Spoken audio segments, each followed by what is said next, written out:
Morning. My name is Professor Greg Heffernan. I'm Vice President of Academic Affairs for Residence Medical. It's my pleasure to invite you to sit in on a very interesting webinar where we're going to discuss those who are still trying to get interviews or maybe even match in for the 2026 season.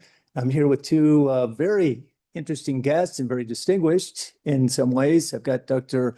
Raj Ramsamuj. He's the Chairman Emeritus of Program Director at UC Davis, where he ran the program impeccably.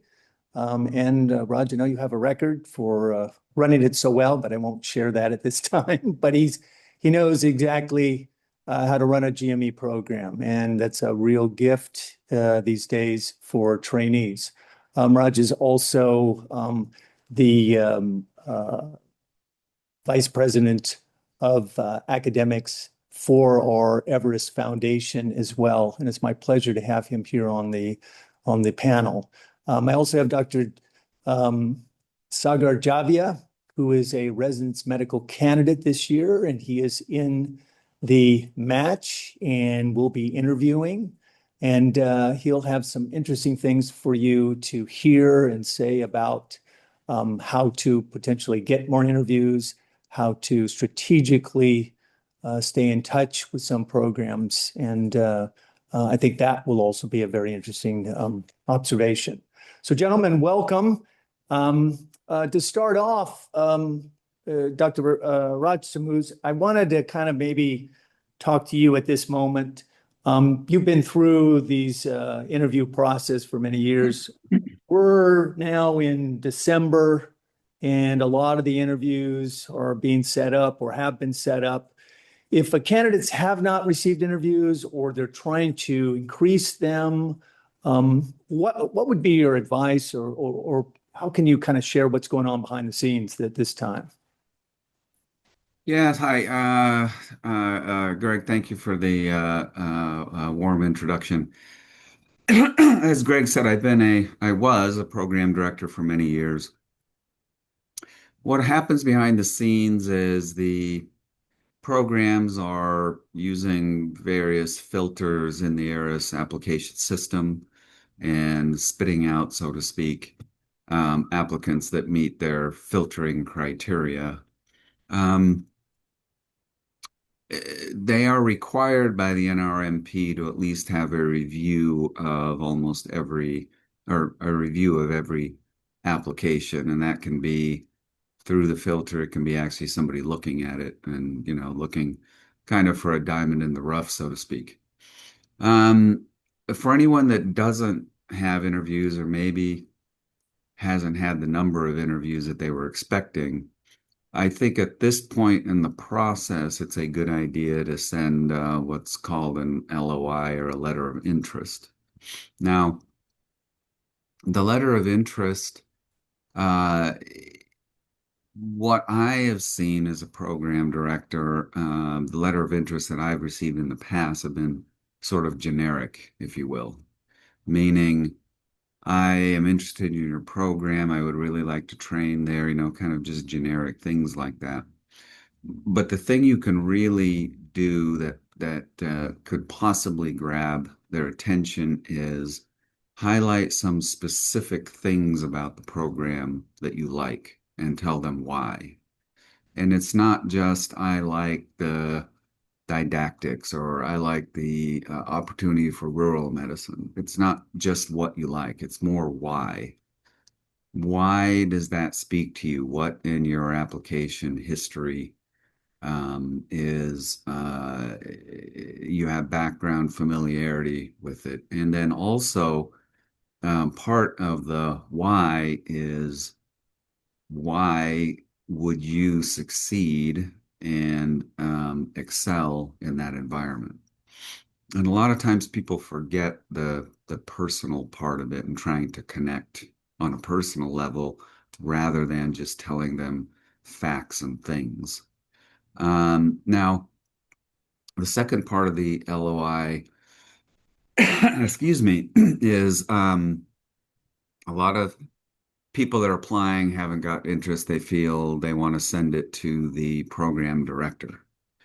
So you have to understand, in addition to all of the regular things the program director is receiving via email, they're probably getting a ton of all the other letters of interest and various things um, uh, in directly in their inbox, and it probably is a little bit overwhelming for them at this point in the recruitment cycle, and for that matter, the academic year.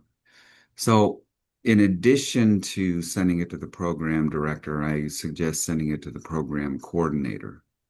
They're more likely to look at the emails and see if there's something interesting, something unique about your letter of interest that maybe they want to take another look at it. Um, sorry, one thing also I forgot to mention in the LOI, in addition to kind of why you want to do the program and why it speaks to you and why the environment in which you'll succeed, is also any updates to your application. So, for example, if you've recently had a paper published, you can throw that in there. Maybe you've had some additional experience, whatever it might be that you think would be important for them to know. That's great. Roger, what if there's also maybe some access to the associate program director? Because sometimes they could do that. Would that be a good person also to Yeah, I maybe? think if there's an associate program director, certainly, I think you address it to the program director and the associate program director if there is one. But certainly, the primary email should be the coordinator, and then if you want to put as a primary email the program director or associate program director, put them as a CC. Either way, it's fine. They will get it. But the point of sending it to the coordinator is they're the ones that are likely going to read it. Right. Absolutely. Yeah. Thank you. That's very insightful. Some of the things that are going on this year too, just across the country is, of course, the visa concerns. And that is, I think, is affecting some of the interviews. It's even the interview cycles. There are some programs that I have spoken with too, where they were trying to decide were they even going to consider people who needed J's or H's, which has created a whole lot of reconsideration. Some programs that said we're going to have to go out and not accept any applicants that need J's. That'll be in the filters. Others say, yeah, we may do that. So there's some, it looks like some delays actually in responding to certain candidates. So this is an issue that's obviously going on. Um, um, Dr.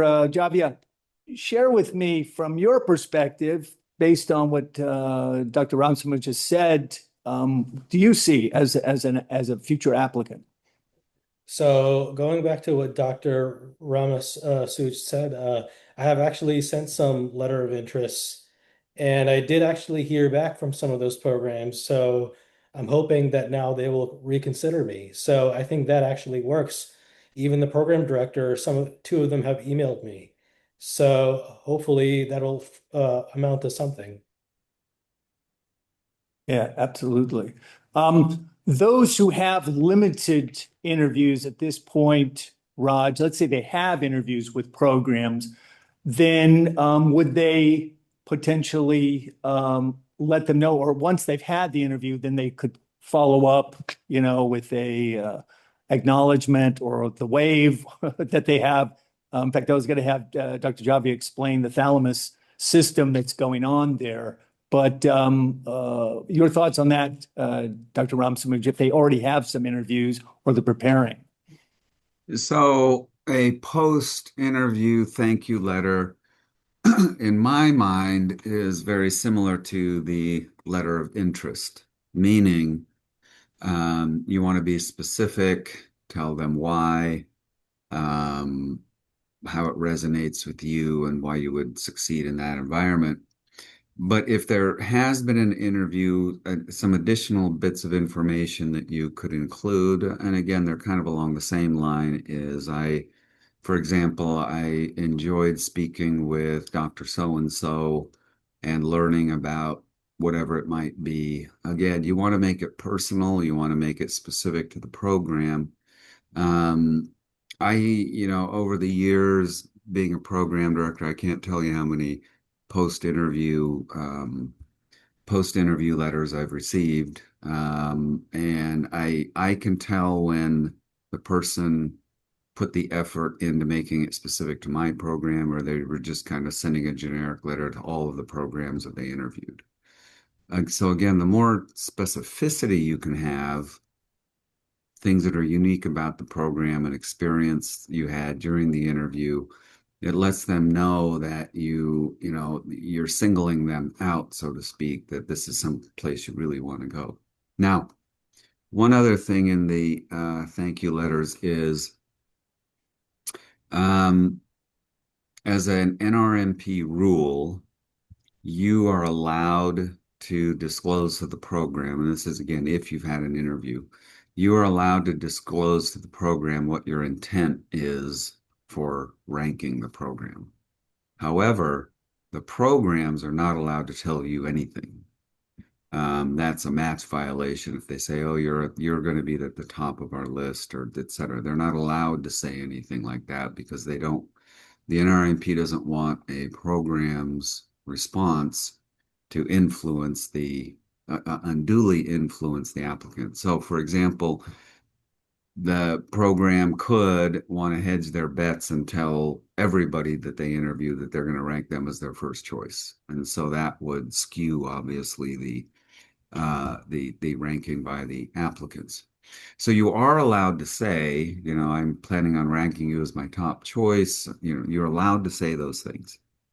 Now, again, post-interview letters that I've received, almost everybody says they're going to rank my program as a top choice.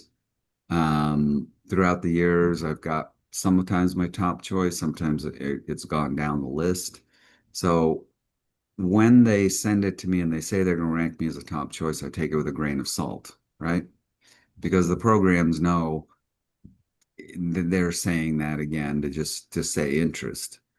The thing is, though, the flip side of not saying it will have a more detrimental or negative effect on your application. So I think it's worth it to say, I was, pleased with my interview and what I've learned about, and I plan on ranking you as my top choice. I think that's perfectly fine to say. But again, it needs to be supported with some things, some facts, explain why or what those facts mean to you. And then again, why is this an environment in which you'll succeed? Fair enough. I just want to, for those of us who are just joining us here at this webinar, I want to introduce myself and my panel here. I'm Greg Heffernan. I'm the Vice President of Academic Affairs for Residence Medical, and I'm here with Dr. Raj Ramsamuj, who's the former Chairman Emeritus and Program Director at UC Davis and GME Director for our foundation. And I'm also here with Dr. Sagar Javia, one of our residence medical candidates for residency this year, who is in the cycle. Raj, you brought up a very interesting point in terms of kind of reconnecting to the program. I have sometimes met, for example, applicants who maybe they were light with their U.S. clinical experience, and they're doing some rotations after they applied and or publications that are coming out, let's say like January or December. Is there a way, or would that be a way to also, when you're reconnecting with those programs for interest, to explain to them, oh yes, by the way, I'm doing this, or I have this publication coming out, or this rotation I'm doing to add to my clinical experience? Would that be appropriate to add for them? Yeah, certainly. In the letter of interest or the thank you letter, whatever. Yeah, certainly you can add updated things in your application if you did a rotation there. Certainly, again, with the rotation, something generic as I enjoyed my rotation at such and such is not enough. You could change that to, I specifically enjoyed working with Dr. So-and-so during my clinical rotation and talk about the patient database, the system, whatever it might be. But again, the more specific and meaningful you can make it, the more likely it is someone is to remember and pay attention to it. Yeah. Thoughts on that, Dr. Javia?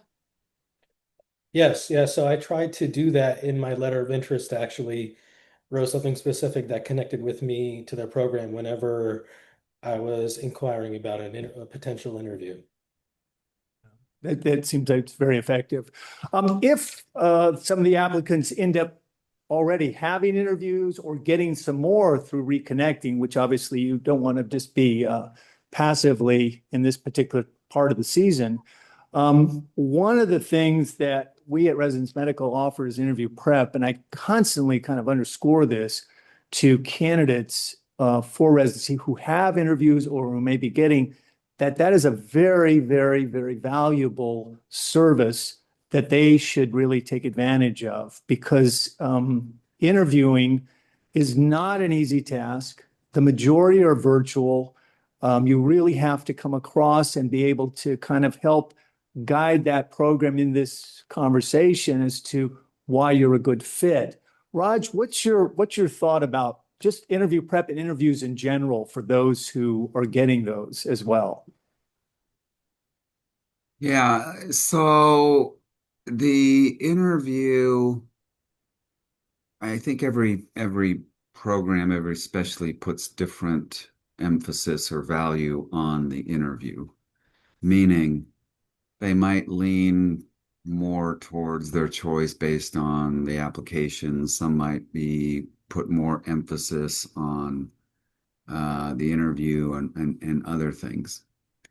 The bottom line for the interview is they are not really interested in hearing about all the great things you've done, or if you're trying to impress them. There's probably little that any of us could really do that would impress somebody if you're applying for residency. What they are trying to sort out is, can I work with this person for the next 3 to 5 years, however long the residency is? What's the interaction going to be like? They're trying primarily to assess your interpersonal and communication skills and see how you act, how what your communication style is. Are you engaging, or are you kind of just a bump on a log? So again, it's more the interaction that they're trying to envision while you're in clinic or doing rounds and inpatient rounds. Um, the pitfalls that I see, having done well over 1,000 interviews at all levels, medical students, staff, faculty, residents, fellows, all different levels, is many do a handful or so of kind of fatal things, so to speak. One is they try to impress me with how great they are. They talk too long. They ramble in an unorganized fashion. Um, and they don't tell me anything that I don't already know from their application. So, what ways to combat those things are go in with the idea that you're there to show them how good of a communicator you are and what kind of person you are to interact with. Um, Organization of response is also critical a lot. I've seen, just to give you an example, one of the standard first questions you get asked in an interview is, tell me about yourself, or something open-ended of that nature. And I've had applicants drone on for 10 minutes telling me about themselves. And it's with a certain degree of pressure that they're trying to say every wonderful thing that they think they've done that's going to impress. And that's just not what that's not what they're looking for in the interview. Yeah. That opening question, if we're going to use that as an example, also sets the stage, so to speak, for the rest of the interview. They want to know, in your 25 years of life, you've had things happen, you've had ups, you've had downs, right? You've had life experiences. How and what are you going to tell me in a minute and a half that's significant to you and why? That's what they want to know. Again, think about you've got a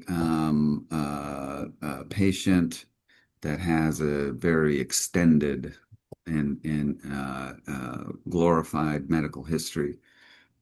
Back in the old days, we used to have paper charts, and it wasn't uncommon that if I was admitting a patient, a paper chart would be, eight and a half, 11, 8.5 by 11 sheets, and all of the past charts would stack up to a foot high. Wow. There is no way in hell I can go through that and I'm not going to tell my attending, everything that's in that chart. I'm going to pick the important things and why. It's the same when you're telling them about yourself. Why are you telling me that you did a lot of community service and you went on a medical mission? That's what they want to know. Did it change you? Why did it mean something to you? How did it shape your future endeavors? Um, is there something about it that you learned about the system or the program or yourself? Those are the kinds of things they want to hear.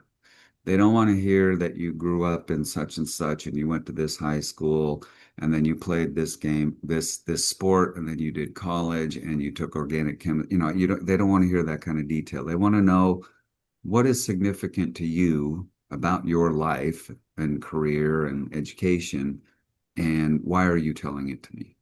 Because again, it sets up the whole interview that they know what kind of information they're going to get from you.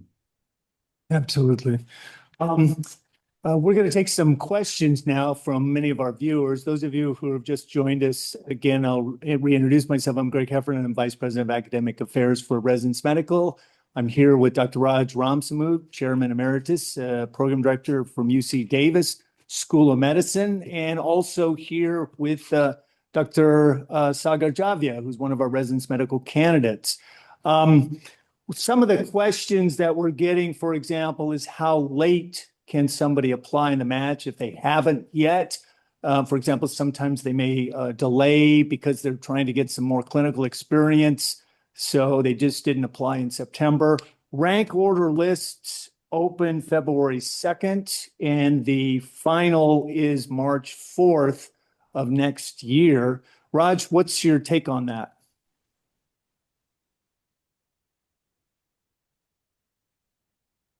Sorry, sending in a first application now would be too late, Yeah, quite frankly. I think this year the programs were able to access applications on the September 25th. right. Most programs are eager to get the process started. So that morning at 9 o'clock, I think it's 9 Pacific, or it doesn't matter, 9 a.m. They go in, they put their filters, and they start downloading applications. They do it that day. A lot of places, have some predefined things that they'll start sending out interviews that day or at least that week, because I think it was a Tuesday or Wednesday. I'm not exactly sure. I think it might have been a Wednesday. So again, they're required to at least review in some fashion all of the applications they get. But again, the likelihood of them going back to an application that just came in is pretty low for a couple of reasons. One is, they're looking for people that have attention to detail and have professionalism. And if you can't get your application on time, then it says to them, maybe it wasn't important enough to you to get it in on time. Whatever the reason is, doesn't matter. They're likely not to consider very, very late applications such as this. So it's better to have your application certified, ready to go. I think next year it's on September 24th. Have it ready to go on that day. And you can always supplement information as we discussed previously with the letters of interest and things like that. Okay. Um, Um, I'm sorry, Greg, go no, no, ahead. no, go ahead, Raj. If you, That's the yeah, applying now. There was something you asked about ranking? Was that Yeah, the other? the rank order list will close March 4th Yeah. and it opens February 2nd. So just So, a yeah. brief primer on the rank order lists. Throughout the years, even from programs uh, in applicants, and I hear a lot of things that are incorrect, and it's based on not actually knowing how the match works, one, or two, hearing it from somebody and they take it as truth. The reality is the way that the computer algorithm works for the match is it benefits the applicant, not the program. So, with that said, some try to game the system, so to speak. They feel like they had a connection at this program, so they want to rank them number one in thinking that they're going to match there. But maybe they really want to go to program, D, but they didn't do well there.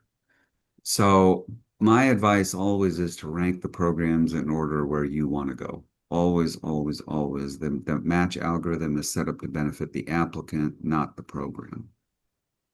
Yeah, I would agree on that too. Um, One of the other questions that just came in was, and this deals with the interviews as well. And I have something interesting to kind of share with about. But one viewer said, if I've got an interview, I'm 10 years out for my YOG, okay, and probably interviewing in a community-based program. In the interview, what would I want to underscore to kind of help alleviate maybe some of the trepidation that the program might have because I'm 10 years out of medical school? So the extended year of graduation is more the concern is more how much, for lack of a better word, rehabilitation the applicant will need to get up to speed. So comparing a 10-year graduate to someone that just graduated from medical school or within a year or two, they're accustomed to rounds, writing notes, checking labs. They're accustomed to doing that. It's kind of part of their DNA now because they've been doing it as medical students or whatever. So the programs just don't want problems. They don't want people that they have to rehabilitate, retrain, all of that. Because in addition to the educational part of the residency program, there's also the patient care part, which is the more important issue. So the things that can be done in the applications as well as the interviews are highlighting any U.S. clinical experience or other clinical experience that's recent. And again, it's not just, oh, I did 6 months of hands-on internal medicine, clerkship.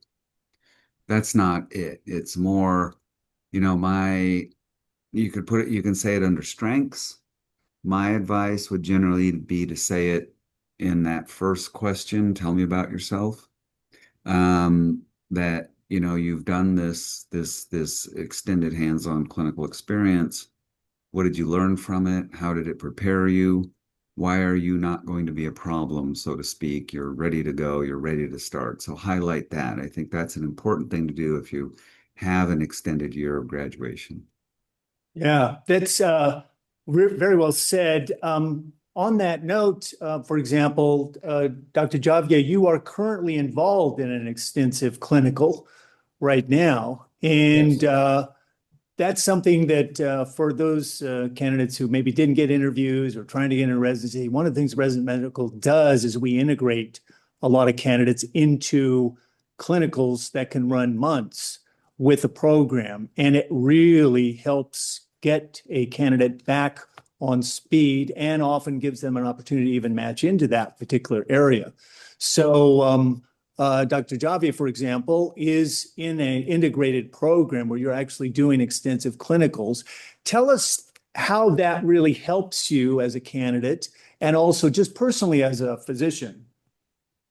Well, it's good because you get to reacquaint yourself with seeing patients, going through the physical exam, writing notes, and you get back into that practice. And I've been doing that for a few months now. So I feel like it's riding a bike.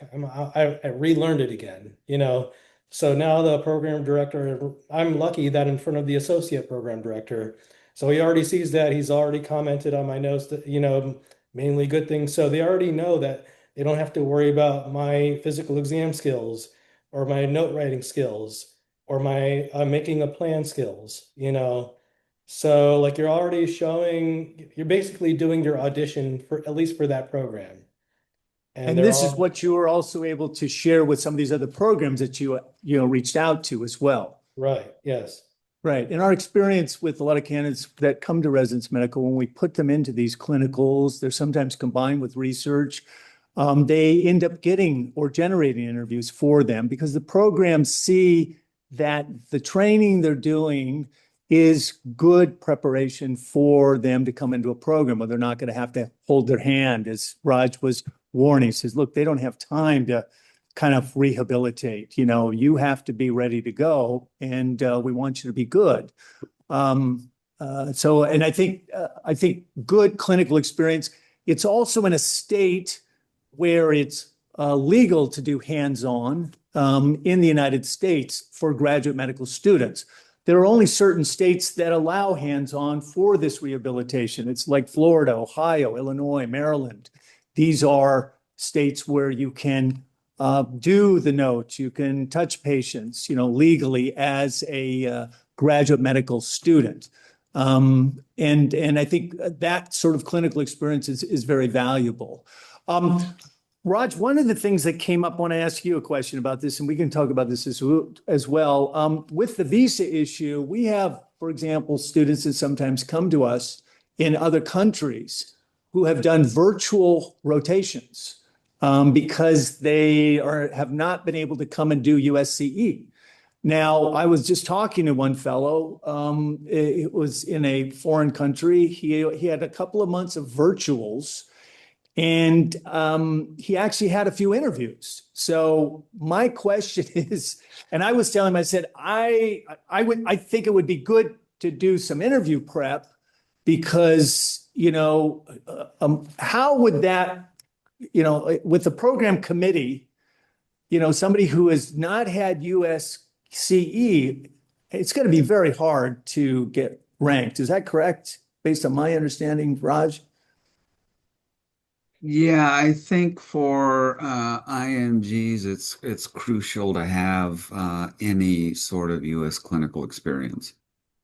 Um, Although the practice of medicine, you know, seeing a patient, getting a history and physical, writing orders, the process of making a diagnosis, et cetera, is the same worldwide. The actual kind of day-to-day interactions and healthcare systems, et cetera, are different. So I think it really is a plus for an IMG to have some U.S. clinical experience, whatever it might be. And again, the point in the personal statement, application, or interview would be to highlight how well it has prepared you for a residency. Let me ask you, let's say if somebody, this is a question that came from someone, if they have one interview, what do you think their chances are, based on one interview in the whole session? There are about 4,000 every year, 4,000, 4,500 applicants in the entire Eros pool who get no interviews and no rank list at all. So this person has one interview. What do you think? And do you feel the match is getting more and more competitive every year, Raj? What do you think? They say the match is, every year they say it's getting more and more competitive. I'm not sure that over the decades that I've been in this, that it's necessarily more competitive. I think certain specialties remain very competitive, and others kind of change, positions, so to speak. Right. But overall, I think it's probably about the same. I think the last numbers I looked at, there were still um, there were still about the same number of total applications, year to year, so to speak, as there are spots. At least the ratio stays relatively constant. In other words, right now I think it's got somewhere maybe around 1.5 to 1 position or so, the number Mhm. of applicants to spots, but it's been staying relatively constant. And the second piece of objective information I have about that is, I actually have not counted, but I do see, on that Monday of match week, I do see the unmatched positions. And year to year, the number to me, or the no, the programs and things, they seem about the same of unmatched. So I guess what I'm saying is, if the match was really as competitive as everybody is saying, then there should be fewer and fewer and fewer unfilled spots across the nation in residencies. But I don't think that trend is actually happening. Yeah, we've got about 47,000 applicants last year. And the number of, for example, IMGs out of about 18,000 applicants, they get about 7,000, 7,500 match in out of that. So it's less than 50% sometimes. You're right about the specialties kind of varying. For example, psychiatry has gotten very, very competitive Mhm. in the last post-COVID. We also help open residency programs here at Residence Medical, and there's a lot of requests for psychiatry in various parts of the United States. There's huge needs. But I noticed, I don't think there was one, there might have been one or two psychiatry positions in SOAP this last session. Normally there's more. That's gone. It's become, they call it the new derm, because a lot of the US grads are interested to go into it. And we could have a whole discussion about specialties and why they're popular and stuff. But that certainly is. Dr. Javia, for you, how do you prepare for your interview, and what has that experience been so far? So what I try and do is like it's interview specific, like program specific. I'll go on their website. I'll try and educate myself on like, what the background of the faculty are and like, what their mission statement is. And then, I'll try and put in my experiences into what's important to each of those faculty based on their experiences. And I'll try and interject it in the way when they ask the questions. That's, plus we have, because Dr. Javi is one of our candidates, we have extensive interview prep where we will work with him. That's why, again, those of you who are watching, I do recommend if you've got some interviews, I have yet to meet a US grad or an international grad who didn't benefit with interview prep. In fact, Dr. Raj is one of our key counselors for interview prep. We have a whole group of some program directors, DIOs, and that have even done it for us as well. And I think it's very, very valuable, based even just as Raj says, about how you need to present yourself in these general questions. You don't want to ramble on, you want to be specific. And it's really good to have some guidance in that. That's what I see over the years. We've put in almost 2,000 or more graduate medical students into residency, or medical students, both US and IMGs, and all of them went through interview prep with us. And it really, really makes a difference from what I've seen too. We've got a few other questions here. It says, for example, how can applicants with a YOG strengthen their chances of getting interviews if they've got an issue with the YOG? We sort of talked about that a little bit. And I know, Raj, you underscored that you want to make sure that they see that the rehabilitation doesn't fall on the program, that they've been doing recent clinical. that they're able to do that. How about like recent publications or engagements, I guess, with some connection to that program, or how else would they want to help make themselves more competitive? Yeah, I mean, I think research always helps. It shows that you are at least staying active in the medical realm. Um, those things kind of help, I think, separate sometimes the applicants, but U.S. clinical experience, I think, is an absolute must, especially if the year of graduation is extended. Yeah. Okay. And Dr. Javia, you as a residence medical candidate, one of the things that we often will offer for candidates that come to us is both clinical and research combined. In your particular case, this is a clinical program that actually matriculates into residency. It's designed to train you within the program. It's a very good model because what you get is the program itself is kind of set up an avenue where they have created a opportunity of clinical that engages also with their clinics, and they know after a certain amount of time, you as a candidate, how you're engaged, how you're doing, how your notes are, and it isn't a mystery of a 45-minute interview for you too, as you I'm sure have shared. Yes. Uh, Go ahead. I'm sorry. uh, Yeah.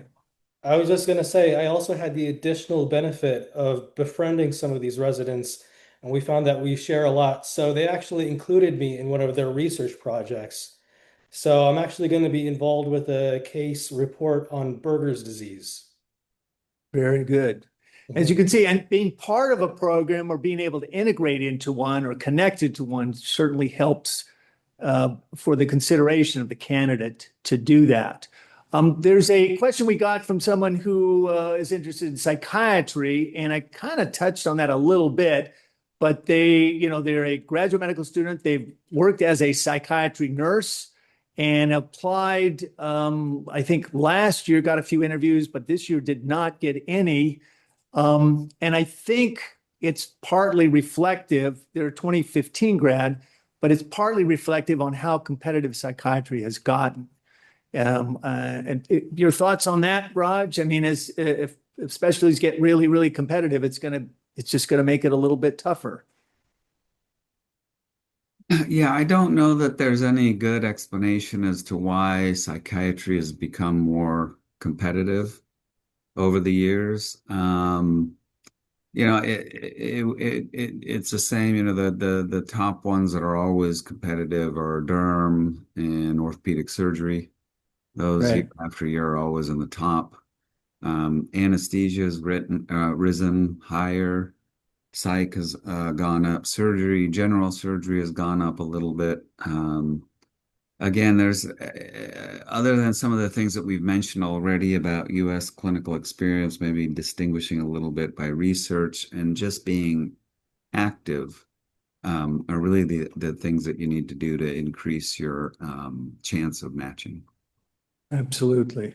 Well, I am aware, as I'm in contact across the country with different programs of different specialties, sometimes there's um, monetary as monetary push that sometimes rises.